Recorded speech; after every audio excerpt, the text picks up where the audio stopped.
Mukhang nanganganib na maging malamig ang Pasko ng isang lalaki. Ala. Hiniwalayan kasi siya ng kanyang kinakasama.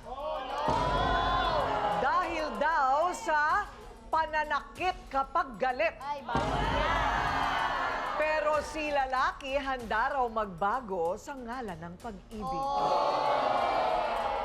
At ang mensahe niya sa ex, all I want sa Pasko is you. Asa?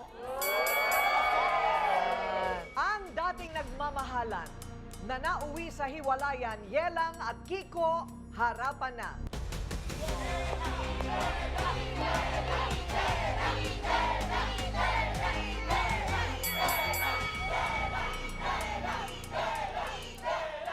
Ano ba ang problema? Kasi po si Kiko, pinipilit niya po na makuha yung bata sa akin. Which is, syempre bilang ina naman po, hindi naman po ako papaheg ng ganun. Medyo mahirap kasi hindi naman po ganun-ganun lang yun eh, yung mga nangyari. So, nagpatawad din naman po ako.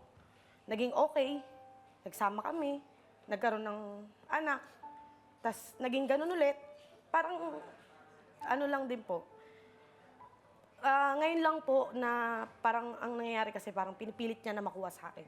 Which is hindi naman po ako papayag. Ilan taon na yung anak mo? 3 months po. 3 months pa lang. Baby pa lang po. Na pinanganak ko po siya noong September. Gaano katagal na kayo nagsasama? Mahigit na po, isang taon mahigit na po. 1 year and 3 months. Actually, sobrang bilis din po ng mga pangyayari sa amin. Parang, ako din naman po may una akong anak.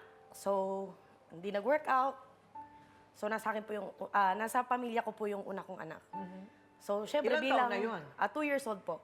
So, syempre ako bilang isang single mom, parang nawalan na ako ng pag-asa na magkakapamilya pa ba ulit ako, makakabuo pa ba ako kasi may anak na ako. Nauna, parang sabi ko, sige try ko, bakit naman hindi? Para mabigyan ko din yung una kong anak ng isa pang buong pamilya. So, tinry ko po, yan. So, kami nga. Bakit kayo naghiwalay?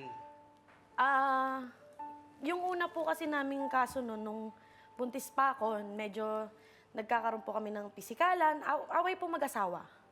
Kumbaga, hindi naman po, parang ako rin po, parang nagtitrigger din ako na masaktan niya rin ako. Siyempre kasi nananakit din naman po ako. Parang bugso po ng damdamin ko. Oh, ganon? Ganon po. So, dumating po sa punto na siya din, na naibabalik niya po sa akin. Tapos, Anong pinag-aawayan ninyo? sa babae po. Babae. Okay.